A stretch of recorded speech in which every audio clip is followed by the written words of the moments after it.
Today we're diving into one of the wildest takes on Italian luxury we've ever seen, a Ferrari F430 like no other. This supercar is wrapped in bold white and decked out in a unique twist, Mario and Luigi themselves, straight from the Mushroom Kingdom, taking centre stage in the design. Oh, and if that wasn't quirky enough, it's sporting Honda badges. Is it blasphemy, or is it pure automotive art? Stick around as we take this iconic ride for a spin, explore its story, and see how this build merges Japanese humour with Italian elegance. Let's go. So this is a, what, 2005 Ferrari 430. 2005. So first model year of the generation. So we went from 05 to 09. Yep. With a facelift in 08. Yep. So it's kind of the Ferrari area where we're winning all the Formula 1, like the Michael Schumacher stuff. So It's wrapped, obviously, so is it red? Yeah. So It's a Ferrari, right? factory red Ferrari underneath. Although it's got red interior, and I don't know how that will look once the wrap comes off. So it might get rewrapped something else. Yep. 'Cause Oh, well, red on red's a bit too much for the eyes. Yeah, but it's very timely. Like, Yeah. it's very 2005 Ferrari. Yeah, and it's like even the interiors don't look too terrible for like that kind of period. Like they're livable. Yeah. And at least it doesn't have giant screens anywhere. So No. it just takes forever to warm up because 10-litre dry sump system. Yes. And do you have to change the gears?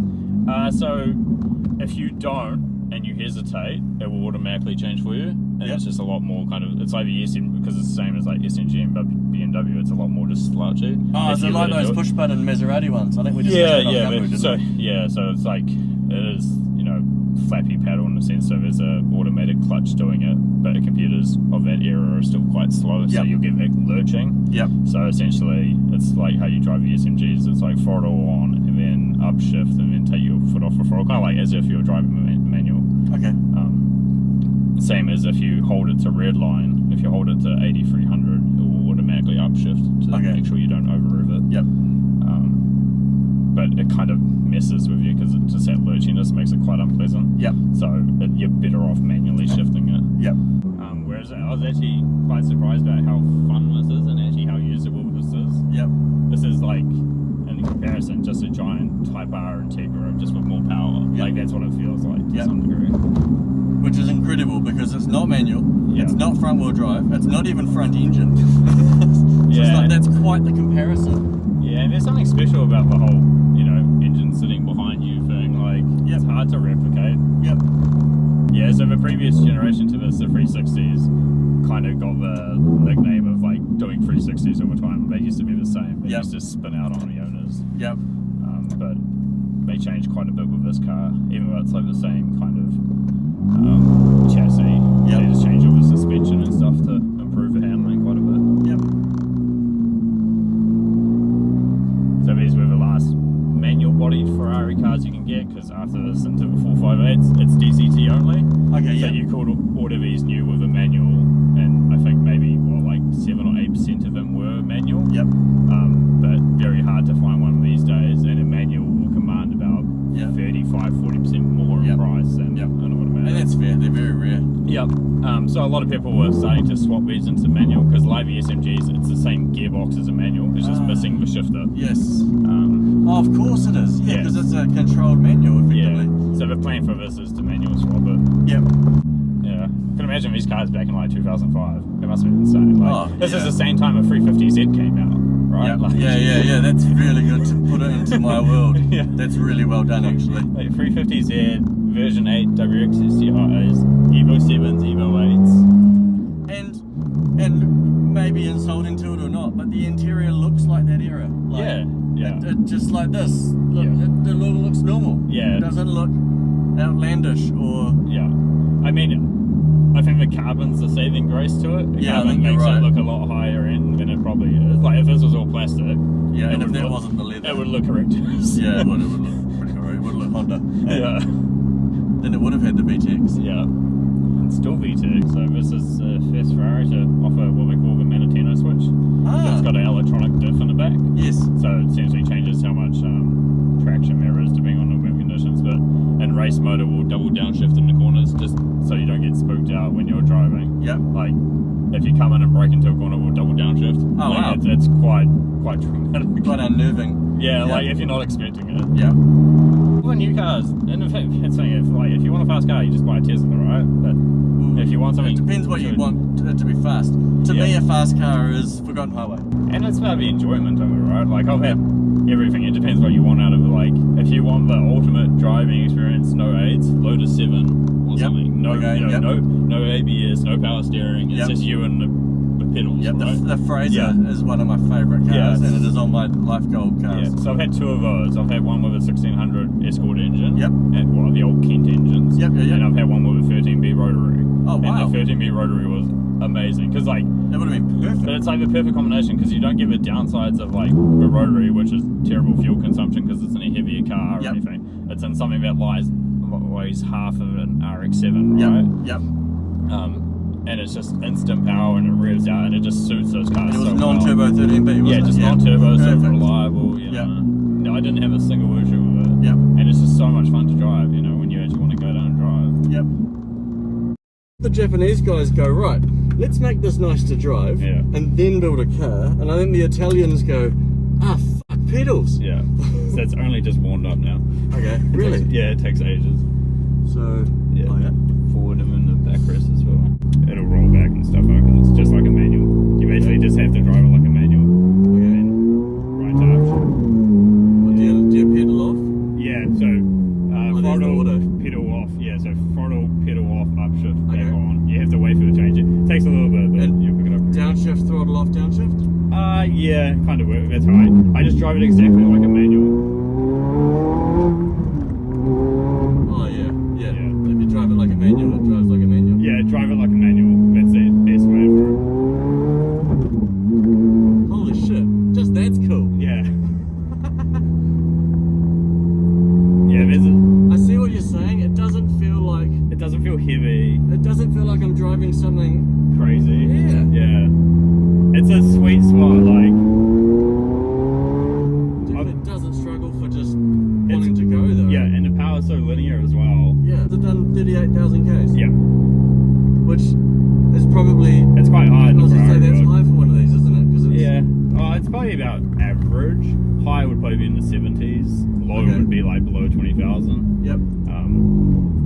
The good thing is these aren't actually that low either. They look good, but they're actually not that low for speed bumps and driveways and stuff. Yep. If you want to burn out your clutch, you put it in reverse and go reverse up a hill, and you burn out a clutch in like 5 minutes. Really? Yeah, that's so bad because they just constantly slip. Wow, that's crazy. Yeah. That's Jesus. There's heaps of videos on YouTube of people reversing these up hills and just burning up a clutch. Yeah. Oh, bro. Yeah. Yeah, see? Like, and then you go to a 458 after this, and it's DCTO only, and it's much smoother. Like, they sound good, they have more power, the interior is nicer, but like, it's different. Yep.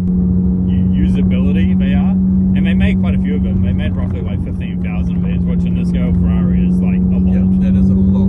So you know, spare parts and stuff, they're not crazy to find. Yep. I mean, I pay more for Toyota Super parts than I do for Ferrari parts. It's crazy, Yeah. Like, even in fourth, yeah, that's why it was so good on the gravel, because it's like linear. Yep. There's no boost kicking in to like throw you into a corner. That's why the Ferrari was so good on the gravel. The Ferrari is a gravel car. Oh, did that on its own. Yeah. Yeah, if you're not expecting it.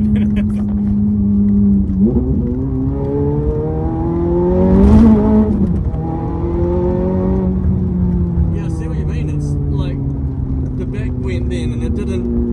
Nothing exciting happens. No, it it's just very predictable. and I just went, slightly let off the accelerator.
Hey, Yeah. you're like, hey, it's a Ferrari. What's going on with that Ferrari? Yeah, people aren't quite sure what to make of it. Yeah. I keep meaning to take it to a Honda meeting. Oh, he's so Because sure. we were joking on the way back really that we should just take it different car meets and just rub off Honda and change it to Subaru and go to the Supercar meeting and just like keep changing it up.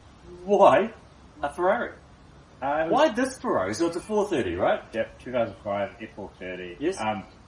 I never originally intended on it. It was just an opportunity presented by a friend. Yep. I was originally going to build that Super over there. Yes. And then my friend decided to sell this, and I always kind of had it as a dream car on the list. I remember watching Jeremy Clarkson and Top Gear in 2005 when they were coming out and him raving about it. So I thought, why not? The opportunity presented itself, and basically selling the Super to have this in the garage instead. From JDM to Italian. Same, right? Potato. Same difference. Yeah. They have an engine, they're not electric, so there's that this year. Yep. Both rear-wheel drive, but yeah, so something about having the engine behind you and the midship, and it has enough power for the street, and it's just different. But So plenty enough power for the street. yeah, I'll take it to abandoned charities and use it the way it should be. So Yeah. it's all with gravel and Gumboot, and goes from the gravel again. Yes. And so tell me about the day you went and picked it up. Did you just rock around to your mate's place, grab your keys and leave, or? Sort of. So I bought this a year ago. Yep. But the first time I actually probably drove it was Gumboot Rally Day. Yeah. That's awesome. It's been in storage for the past year or so, just while I've been waiting to kind of get the work on it. But essentially when I picked it up, it had no interior. All the interior was in 3 different boxes. Yeah. It had bolted down race seats that couldn't be moved, and my friend's much taller than me. Yep. So driving it was a total pain. I was having to like reach for pedals. Yep. And it's a brand new driving car experience for me, which is not short on power. And it's out of your box. Like it's not a JDM car. It's not a Mercedes that you've No. driven before. It's something new, and you're uncomfortable. Uncomfortable, couldn't reach the pedals. You know, different gearbox than what I'm used to, either manual or automatic. Yes. You know, flappy pedals, F1s. Yeah, it's somewhere in between. Somewhere in between. Yep.